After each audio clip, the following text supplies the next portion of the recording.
Tania, pas assez stratège dans Koh Lanta, le feu sacré? Pour Télé Loisirs, l'aventurière donne son avis cash sur les stratégies dans le jeu de TF1.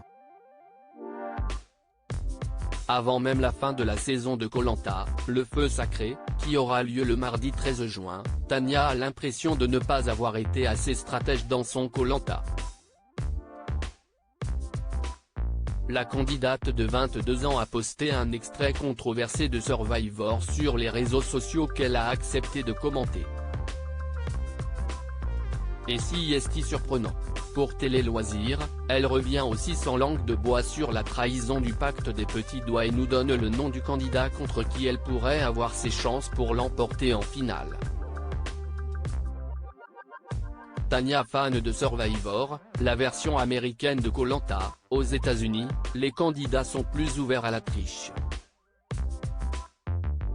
Alors qu'elle vient de passer un conseil de plus dans le jeu, et sûrement depuis qu'elle a réussi à conserver son collier d'immunité, Tania a partagé un extrait de Survivor, le Koh Lanta outre-Atlantique en story Instagram. On y voit un candidat manipuler les aventuriers lors d'une épreuve permettant de passer du temps avec un proche. Son meilleur ami lui annonce le décès de sa grand-mère devant tout le monde.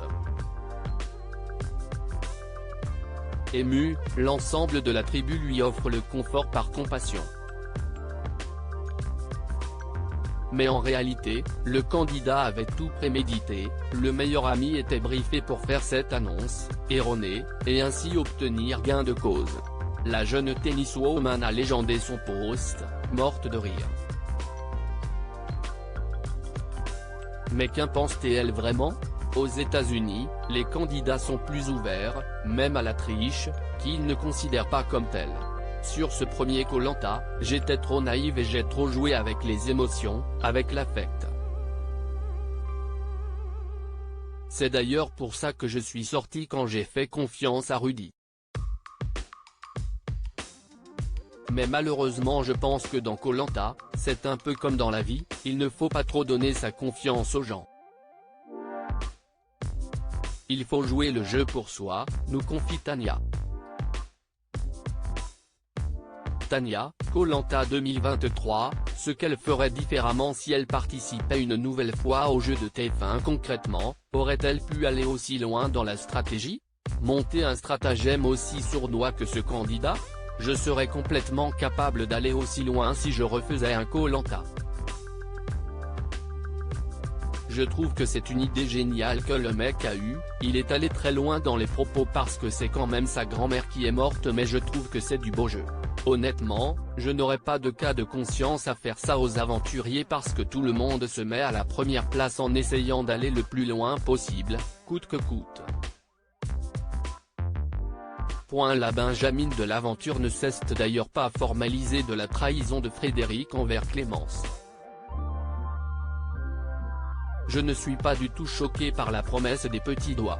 Cette trahison est à la même échelle que celle de Rudy qui m'a fait sortir ou le vote de Julie contre moi. Pour qui Tania voterait-elle en finale de Koh Lanta, le feu sacré?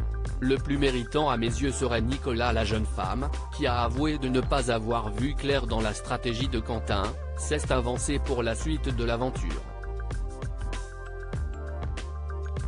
Alors qu'elle a décidé de jouer seule désormais, avec sa tête et non son cœur, contre qui pense-t-elle avoir une chance de l'emporter si elle se retrouvait en finale? Depuis que je suis rentré dans l'aventure, il n'y a plus d'affect. Si les aventuriers sont gentils envers moi, cela ne serait qu'une surprise et je ne prendrai que le positif. Je me mets désormais à la première place sans vouloir être copine avec personne. Pour moi, ça risque d'être très compliqué d'avoir des voix si jamais je suis finaliste mais peut-être que face à Julie, je serai amené à avoir 1 ou 2 votes. Quant à savoir pour qui elle voterait si malheureusement elle ne faisait pas partie des 2 derniers candidats de l'aventure. Le plus méritant à mes yeux serait Nicolas, nous lâche-t-elle. Voilà qui est dit.